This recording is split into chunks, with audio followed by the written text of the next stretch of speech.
գալիս ենք ձիերի մոտ, միշտ պետք է իրենց խնամքից սկսենք, որովհետև իրենք իրենց վանդակներում փոշոտվում են ու որպեսզի իրենց հետ շփվենք, օգտագործենք, պետք է մաքրությունից սկսենք։ Այսինքն երեխեքի հետ հարաբերություններ ստեղծելու շատ կարևոր է, որ ձիու հետ շփվողը ունենա նաև ճիշտ հարաբերություն։ Ու այդ հարաբերությունները հենց սկսում ենք խնամքից, կերակրելուց, խնամքից, մաքրելուց, այդ ընթացքում ձին հասցնում է իրան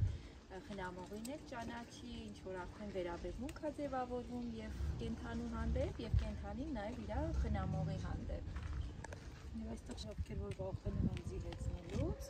խնամքի միջոցով փորձում են հաղթահարել վախը, այսինքն առաջին քայլը դեպի ձի հետ կոնտակտ խնամքից է սկսվում։ Խնամքից, կերակրելուց, բոլոր ձևերից։ Ամենավերջին որպես խնամքից։